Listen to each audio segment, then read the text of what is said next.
ये आकाशवाणी रायपुर है। प्रादेशिक समाचार बुलेटिन के साथ मैं शुभ्रा भट्टाचार्य।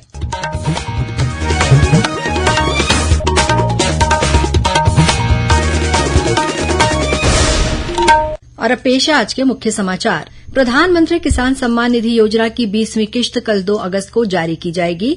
इस अवसर पर रायपुर में आयोजित किया जाएगा प्रदेश स्तरीय किसान सम्मेलन। रायपुर जबलपुर के बीच नई एक्सप्रेस ट्रेन 3 अगस्त से शुरू होगी।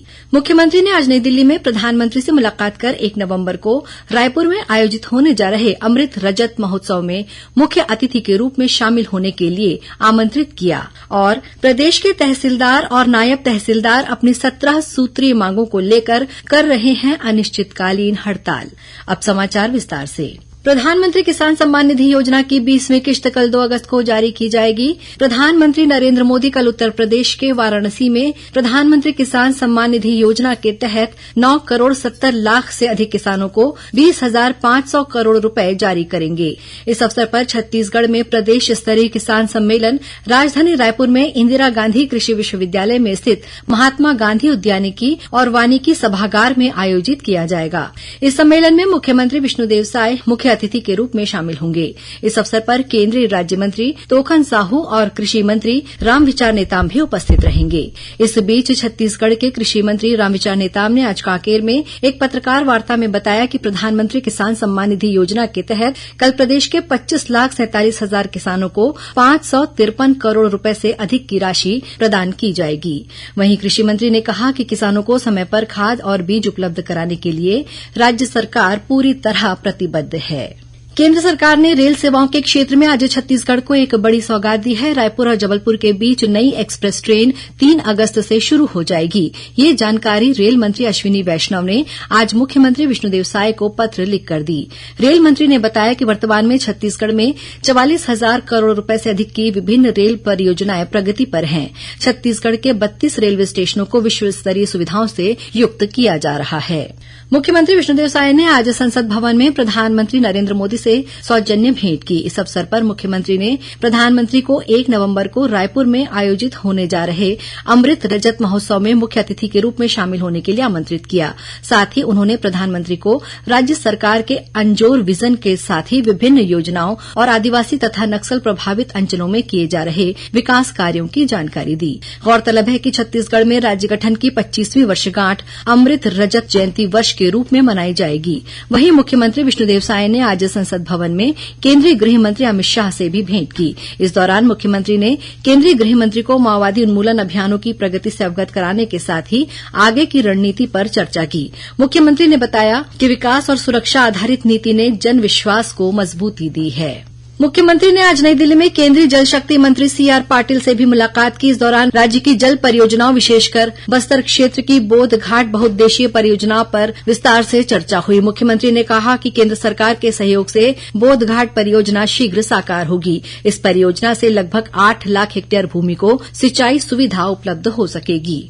केंद्रीय सड़क परिवहन मंत्री नितिन गडकरी ने केंद्रीय सड़क निधि के तहत छत्तीसगढ़ को 600 करोड़ रुपए की मंजूरी दी है। इससे प्रदेश में कई सड़कों के निर्माण और उन्नयन का कार्य किया जाएगा। मुख्यमंत्री विष्णुदेव साय ने कल केंद्रीय मंत्री श्री गडकरी से नई दिल्ली में मुलाकात की। केंद्रीय परिवहन मंत्रालय ने स्टेट कैपिटल रीजन के अंतर्गत आने वाले 2 लेन मार्ग को 4 लेन में अपग्रेड करने की योजना को मंजूरी दी है। रायपुर शहर के यातायात को सुगम बनाने के लिए 4 बड़े ब्रिज बनाए जाएंगे, जिनका भूमि पूजन शीघ्र ही होगा। वहीं राजधानी रायपुर से अन्य जिलों तक की सड़कें 2 लेन से 4 लेन में बदली जाएंगी। बस्तर ओलंपिक को इस वर्ष से खेलो इंडिया ट्राइबल गेम्स के रूप में आयोजित किया जाएगा। कल मुख्यमंत्री विष्णुदेव साय से नई दिल्ली में मुलाकात के दौरान केंद्रीय श्रम और रोजगार, युवा कार्य तथा खेल मंत्री मनसुख मांडविया ने सहमति प्रदान की। यह निर्णय न केवल जनजातीय युवाओं की प्रतिभा को राष्ट्रीय स्तर पर पहचान दिलाएगा, बल्कि छत्तीसगढ़ की पारंपरिक खेल संस्कृति को भी वैश्विक मंच पर प्रतिष्ठा दिलाएगा। मुख्यमंत्री ने रायपुर और बिलासपुर में 220 बेड के मेडिकल और नर्सिंग कॉलेज खोलने का प्रस्ताव भी केंद्रीय मंत्री के समक्ष रखा। इस पर केंद्रीय मंत्री श्री मांडविया ने कहा कि केंद्र सरकार शीघ्र ही इस प्रस्ताव पर सकारात्मक निर्णय लेकर स्वीकृति की प्रक्रिया प्रारंभ करेगी। निर्वाचन आयोग ने आज देश के उपराष्ट्रपति पद के लिए चुनाव कार्यक्रम की घोषणा कर दी है। निर्वाचन आयोग के अनुसार चुनाव 9 सितंबर को होंगे और नामांकन दाखिल करने की अंतिम तिथि 21 अगस्त होगी। चुनाव की अधिसूचना इस महीने की 7 तारीख को निर्वाचन आयोग द्वारा जारी की जाएगी और इच्छुक उम्मीदवार इस महीने की 21 तारीख तक अपना नामांकन दाखिल कर सकते हैं। नामांकन पत्रों की जांच 22 अगस्त को होगी, जबकि नाम वापस लेने की अंतिम तिथि इस महीने की 25 तारीख को होगी। प्रादेशिक समाचार आप आकाशवाणी रायपुर से सुन रहे हैं। छत्तीसगढ़ की खबरों से है आपका वास्ता और खबरों की विश्वसनीयता से है हमारा वास्ता। आकाशवाणी समाचार रायपुर के प्रादेशिक समाचार बुलेटिन के साथ ही हमारे समसामयिक कार्यक्रम आप रेडियो के अलावा अपने मोबाइल पर भी सुन सकते हैं। आकाशवाणी समाचार फेसबुक, ट्विटर और यूट्यूब पर भी उपलब्ध है। हमारा Facebook page Chhattisgarh news on AIR, Twitter handle CGAIR news और हमारा यूट्यूब चैनल है छत्तीसगढ़ AIR न्यूज। तो अब रेडियो के साथ ही आपके मोबाइल के जरिए भी हम पहुंच रहे हैं आप तक। छत्तीसगढ़ की हर खबर के लिए सुनते रहिए आकाशवाणी समाचार। और अब आगे बढ़ते हैं बाकी के समाचारों की ओर। भारतीय राष्ट्रीय भुगतान निगम NPCI ने आज से यूनिफाइड पेमेंट्स इंटरफेस UPI के नए नियम लागू कर दिए हैं। नए नियमों के अंतर्गत प्रत्येक लेनदेन से पहले प्राप्तकर्ता का नाम प्रेषक को दिखाया जाएगा। प्रत्येक UPI ऐप उपयोगकर्ताओं को दिन में 50 बार अपने बैंक खाते में जमा राशि देखने की सुविधा देगा। राज्य सरकार ने महतारी वंदन योजना के तहत आज 18वीं किश्त की राशि का भुगतान कर दिया है। प्रदेश की 69 लाख से अधिक महिलाओं को 647 करोड़ रुपए से अधिक की सहायता राशि उनके बैंक खाते में अंतरित की गई है। रायपुर में कल 2 अगस्त को आयोजित होने जा रहे राज्य स्तरीय आकांक्षी जिला श्रेणी में बस्तर जिले को स्वर्ण पदक से सम्मानित किया जाएगा। वहीं बस्तर जिले के तोकापाल विकासखंड को आकांक्षी ब्लॉक श्रेणी में कांस्य पदक से सम्मानित किया गया है। दोनों ही पुरस्कार नीति आयोग द्वारा संपूर्णता अभियान के तहत निर्धारित 6 प्रमुख सूचकांकों में 100% क्रियान्वयन के आधार पर प्रदान किए जा रहे हैं। उप मुख्यमंत्री अरुण साव ने आज बिल्हा में 28 स्वच्छता दीदियों, 20 सफाई मित्रों और 10 स्वच्छता कमांडोज को सम्मानित किया। गौरतलब है कि इस वर्ष स्वच्छ सर्वेक्षण में बिल्हा ने 20,000 से कम जनसंख्या वाले शहरों में देश के सबसे साफ सुथरे शहर का पुरस्कार हासिल किया है।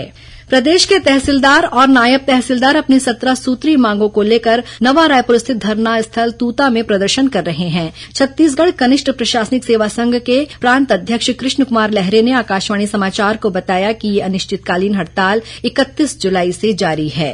सूत्री मांग के संबंध में हमने 28 जुलाई को जिला स्तर पर और 29 जुलाई को संभाग स्तर पर तथा 30 जुलाई को हमने राज्य स्तर पर धरना दिए थे। 3 दिवसीय धरना के बाद भी कोई सकारात्मक पहल नहीं होने के कारण 31 तारीख से अनिश्चितकालीन की घोषणा की गई है। इसमें 283 तहसीलदार है और 287 नायब तहसीलदार हैं। अभी सभी संभाग मुख्यालयों में अनिश्चितकालीन धरने पे बैठे हुए हैं।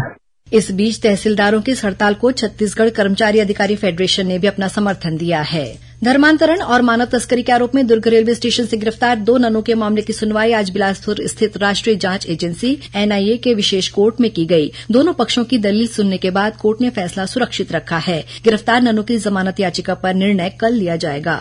गौरतलब है कि नारायणपुर जिले की 3 युवतियों को नर्स की ट्रेनिंग देने के बाद आगरा ले जाकर नौकरी लगाने का झांसा देने के आरोप में ननों को हाल ही में दुर्ग रेलवे स्टेशन से गिरफ्तार किया गया था। कोरबा जिले के कुदमुरा वन परिक्षेत्र में एक नर हाथी की संदिग्ध परिस्थितियों में मौत हो गई है। हाथी का शव आज कुदमुरा और बैगामार के जंगलों के बीच पाया गया है। आशंका जताई जा रही है कि हाथी की मौत करंट लगने से हुई है। घटना की सूचना मिलते ही वन विभाग की टीम ने मौके पर पहुंचकर जांच शुरू कर दी है। और अब कुछ समाचार संक्षेप में। भाजपा के प्रदेश अध्यक्ष किरण सिंहदेव ने पार्टी की बलरामपुर रामानुजगंज जिला इकाई के पदाधिकारियों की घोषणा कर दी है। इंदिरा गांधी राष्ट्रीय मुक्त विश्वविद्यालय इग्नू ने चालू शैक्षणिक सत्र में नए प्रवेश और पुनः पंजीकरण की तिथि 15 अगस्त तक बढ़ा दी है। और कोंडागांव जिले के राष्ट्रीय राजमार्ग क्रमांक 30 में केश शिल्प बोर्ड के अध्यक्ष मोना सेन की कार और बाइक के बीच टक्कर हो गई। इस हादसे में मोना सेन और बाइक सवार 2 लोग घायल हुए हैं। घायलों को फरसगांव अस्पताल में भर्ती कराया गया है। अंत में मुख्य समाचार एक बार फिर। प्रधानमंत्री किसान सम्मान निधि योजना की 20वीं किश्त कल 2 अगस्त को जारी की जाएगी। इस अवसर पर रायपुर में आयोजित किया जाएगा प्रदेश स्तरीय किसान सम्मेलन।